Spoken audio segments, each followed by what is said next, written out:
Pessoal, muito boa noite para você que está aqui nos acompanhando e mais um boletim informativo político para você, né? E olha só, gente, eu trago aqui hoje, depois de meses de especulação, né, e o debate aquecido, Donald Trump assumiu oficialmente o seu mandato como presidente dos Estados Unidos. E em um cenário que já começa a trazer ondas de choque no mundo político, a esquerda global parece sentir aqui o peso desse retorno do Trump. Eu vou mostrar para vocês o que aconteceu depois dessa posse. E o ministro Alexandre de Moraes está entre os que já enfrentam as primeiras consequências desse novo cenário internacional. Se você não sabe do que eu estou falando, não se preocupe, eu vou explicar aqui agora mesmo. Antes eu queria só convidar você a se inscrever no canal, ativa o sininho de notificação e bora lá trazer o que ocorreu, o que está ocorrendo nesse cenário político, né? Eu vou começar aqui, já vou compartilhar minha tela com vocês para mostrar a primeira informação que é sobre o Gilmar Mendes. Vamos começar pelo STF, que ele quer fazer o julgamento do Bolsonaro agora esse ano e tem que fazer mesmo, né? Já pegou o passaporte dele. Vai ficar segurando por quê? Na verdade, a gente sabe por que eles seguram. Não tem provas ainda suficientes para incriminá-lo, mas eles querem ali caçar pelo em ovo a qualquer custo. E aqui o jornal ele trouxe, mostrando um pouquinho sobre esse impacto, né? O Gilmar Mendes ele quer julgar Bolsonaro agora em 2025, segundo ele, para evitar tumulto nas eleições de 2026. Em entrevista, o ministro destacou detalhes da investigação da Polícia Federal sobre a famosa trama que eles chamam de golpista. Então, o Gilmar Mendes ele é ministro do STF. Segundo aqui a matéria, ele espera julgar a denúncia contra o ex-presidente Jair Bolsonaro por tentativa de golpe ainda esse ano. Isso é o que informou o jornal Valor Econômico. Na avaliação de Mendes, o julgamento do Bolsonaro e seus aliados esse ano evitaria tumultos nas eleições presidenciais de 2026. Em entrevista ao veículo Brasil Confidencial, o ministro disse que o julgamento sobre a tentativa de golpe não deve demorar para acontecer e que, caso surjam novos acusados, as denúncias podem ser fatiadas. Sobre o relatório feito pela Polícia Federal sobre a tentativa de golpe, o Gilmar disse que a investigação foi extremamente bem feita. Tudo impressiona. Disse sobre os detalhes da investigação conduzida pela Polícia Federal. E o Procurador-Geral da República, Paulo Gonetti, ainda analisa o relatório da polícia e decidirá se apresentará a denúncia, se pedirá arquivamento ou requisitará investigações complementares. E na opinião do ministro, um dos pontos que mais impressionou na trama golpista foi o vídeo da reunião ministerial do dia 5 de julho de 2022, onde o ex-presidente Bolsonaro e seus ministros discutem abertamente um possível golpe, incluindo a tentativa de constranger ministros do STF. Fiquei particularmente impressionado com a reunião em que altas figuras da República falaram abertamente de constranger ministros do STF, afirmou Mendes. E o Gilmar Mendes manifestou sua preocupação com as revelações da Polícia Federal sobre o planejamento para a morte do ministro Alexandre de Moraes, algo que ele considera um reflexo da primeira grande crise pós-redemocratização envolvendo um invólucro militar. E o ministro voltou a defender que membros das Forças Armadas e da Polícia Militar não ocupem cargos civis se não estiverem afastados, como na reserva. Não parece adequado que o militar que não está na reserva ocupe um cargo civil, afirmou. E ele citou como exemplo o caso do ex-ministro da Saúde, Eduardo Pazuello, que, segundo Mendes, simbolizou um grande desastre ao ser designado para comandar a pasta no período crítico da pandemia da Covid-19. Foi uma grande responsabilidade, disse Mendes, que, por outro lado, elogiou a atitude responsável dos comandos militares ao rejeitar o golpe. Então, gente, aqui assim não vale nem a pena muito ler, mas é só mostrando para vocês a situação e a intenção do STF em relação ao Bolsonaro, tá?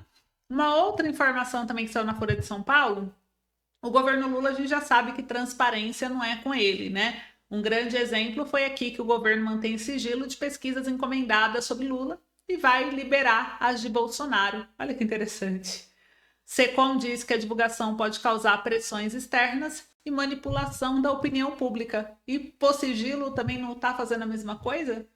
Diz para mim. Comentem aí. Então o governo Lula decidiu manter sob sigilo as pesquisas, gente, de opinião que foram encomendadas pela Secom, que é a Secretaria de Comunicação Social, a partir de 2023 na gestão do petista, mas vai liberar o resultado de levantamento feitos na gestão do Bolsonaro. Em um parecer apresentado em novembro passado, a CGU aceitou os argumentos da pasta, comandada pelo então ministro Paulo Pimenta, de que as pesquisas do atual mandato são documentos preparatórios e não podem ser divulgadas. A SECOM ainda argumentou que a publicação antecipada pode resultar em pressões externas ou na manipulação da opinião pública e prejudicar propostas do governo em andamento. Então, vocês viram aí, o governo botou sigilo, porque ele viu que está tendo queda de popularidade, está ridículo o resultado, nem eles estão acreditando no que vem, e preferiu, é tão vergonhoso que a esquerda preferiu colocar sigilo nas pesquisas, gente. Então é isso que está acontecendo no Brasil. E olha os efeitos pós-Trump aí, né? O Trump endurece políticas de imigração em 8 decretos, gente. Então eu já vou começar aqui mostrar para vocês um pouquinho o que aconteceu após essa posse aí do Trump. Muita gente está curioso. O Trump faz 8 decretos para a política de imigração. A ofensiva do Trump, Musk contra Moraes também é uma aposta de Bolsonaro. Eu vou mostrar aqui para vocês. E o Moraes caiu numa armadilha. Eu vou mostrar aqui para vocês também. Então, tudo isso agora, prestem bastante atenção para não gerar dúvidas. Olha só. O Trump endurece políticas de imigração. As medidas incluem aumento de deportações, suspensão de entrada de refugiados e fim de cidadania para filhos de imigrantes ilegais. Então, o presidente dos Estados Unidos, Donald Trump, assinou nessa segunda-feira, dia 20, uma série de decretos que endurecem as políticas migratórias do país. As medidas incluem o reforço da segurança na fronteira, suspensão da entrada de refugiados, mudanças no direito à cidadania. E aqui vocês viram que tudo isso, né, é a aplicação rigorosa das leis de imigração dos Estados Unidos, prioriza a segurança nacional e pública, revoga ordens anteriores, cria força-tarefa para combater crimes relacionados à imigração ilegal e estabelece penalidades mais severas para estrangeiros sem documentos regular. A medida também prevê a detenção e deportação acelerada de imigrantes ilegais. Emergência na fronteira com o México, né? Declarou emergência nacional na fronteira sul dos Estados Unidos, alegando uma invasão de cartéis criminosos e imigrantes ilegais. Ele autoriza o uso das Forças Armadas para apoiar o Departamento de Segurança Interna, ampliar barreiras físicas e reforçar a segurança. Além disso, revoga políticas anteriores que encerraram a emergência fronteiriça em 2021 e determina relatórios sobre as ações tomadas. Já o papel do Exército na segurança das fronteiras estabeleceu que as Forças Armadas devem priorizar a segurança das fronteiras dos Estados Unidos, combatendo migração ilegal, tráfico de drogas, crimes transnacionais, e determina que o Comando Norte dos Estados Unidos revise seu plano para fechar as fronteiras e apresentar diretrizes de planejamento estratégico para a defesa territorial. Tem também, suspendeu temporariamente o programa de admissão de refugiados dos Estados Unidos devido ao aumento de imigração que comprometeria recursos e segurança. A medida prevê a revisão do impacto dos refugiados e maior envolvimento de autoridades locais na decisão de acolhimento, né? Tem aí também a suspensão, que será reavaliada a cada 90 dias. Restrição à cidadania automática, restringe o direito à cidadania automática para filhos de imigrantes em situação irregular e visitantes temporários dos Estados Unidos. A medida estabelece que crianças nascidas após 30 dias da ordem só terão cidadania se um dos pais for cidadão ou residente legal. E trouxe aqui medidas contra imigração e tráfico na fronteira. A força segurança, né, das fronteiras dos Estados Unidos com a construção de barreiras físicas, detenção de imigrantes ilegais até sua remoção e retomada dos protocolos de proteção ao migrante. Além disso, prevê o fim da prática que libera imigrantes detidos na fronteira enquanto aguarda audiência de imigração e endurece as políticas de concessão de asilo. Suspendeu a entrada de imigrantes ilegais também pela fronteira sul dos Estados Unidos, alegando uma invasão que ameaça a segurança nacional, e a medida impõe restrições ao acesso a benefícios legais e determinações para reforçar o controle fronteiriço, incluindo a deportação acelerada de estrangeiros e o aumento da fiscalização. E estabelece medidas para reforçar a triagem e verificação de estrangeiros que buscam entrada ou já estão nos Estados Unidos, exige avaliação rigorosa de visto, revisões de segurança nacional. Então vocês viram aí que ele está protegendo o país dele, né? O que vocês acharam? Enquanto isso, olha só o que acontece, né? Aliados do Bolsonaro apostam em ofensiva do Trump e Musk contra o Moraes. Em torno do ex-presidente, avalia que a negativa do ministro para a viagem do ex-presidente brasileiro para a posse nos Estados Unidos indignou americanos, mas a leitura não é consenso entre os interlocutores. Então, com a posse do Trump nos Estados Unidos para um mandato de 4 anos, parte dos aliados do ex-presidente Jair Bolsonaro tem alimentado a expectativa de que o novo presidente americano e também o dono da rede X, Elon Musk, tomarão iniciativas contra o ministro do STF, Alexandre de Moraes, relator dos principais inquéritos que fecharam o cerco contra o brasileiro. E o das joias sauditas, da trama golpista, das fake news, né? Enfim. A leitura do cenário, porém, não é compartilhada entre todos os interlocutores do Bolsonaro ouvidos reservadamente pelo blog, mas aqui mostra, né, que eles acreditam que tem aí o Trump, que tem aí o Elon Musk como aliados que podem deter um pouco Moraes. O que vocês acham? Vocês acham que eles vão ajudar o Brasil ou não?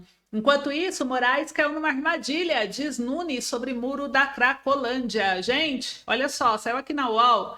O prefeito de São Paulo, Ricardo Nunes, afirmou que o ministro do STF, Alexandre de Moraes, caiu numa armadilha ao questionar o muro construído na Cracolândia, na região central da cidade.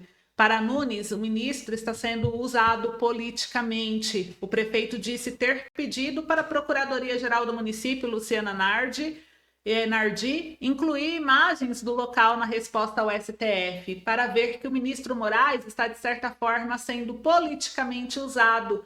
Precisamos que ele nos dê apoio. Com esses dados, Moraes deve ter uma série de informações, afirmou o MDBista. O prefeito voltou a negar que exista confinamento na área. Naquele local tem mais acesso do que tinha antes, garantiu Nunes.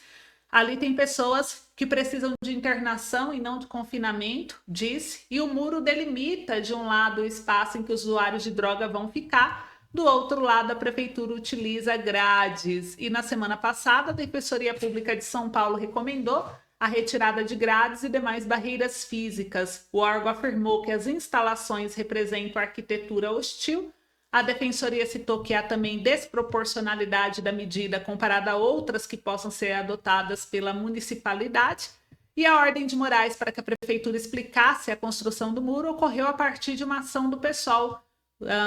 Deputados como Luciane Cavalcante, Carlos Gianazzi e vereador Celso Gianazzi argumentaram que a prefeitura comete um ataque brutal e inconstitucional contra o conjunto dos direitos fundamentais consagrados pela Constituição Federal, negando a dignidade humana e violando princípios basilares da igualdade, liberdade e acesso a direitos essenciais. E em resposta enviada ao STF, na data de ontem, a Prefeitura disse que o muro é para evitar acidentes, especialmente atropelamentos. A gestão do Nunes negou que o muro foi construído para segregar, excluir ou restringir o direito de ir e vir e incluiu imagens do local com o tapume que era usado antes. O muro está em consonância com o princípio da dignidade humana e a Prefeitura de São Paulo afirma que a destruição da obra pode causar efeitos e danos irreversíveis, até mesmo a segurança. Ninguém está pensando na segurança dos cidadãos de bens, né? Então essa questão aí do muro da Cracolândia continua a gerar uma polêmica. Eu quero saber a sua opinião sobre isso. Em breve eu volto com mais um vídeo. Obrigada, um beijo, se cuida, até mais.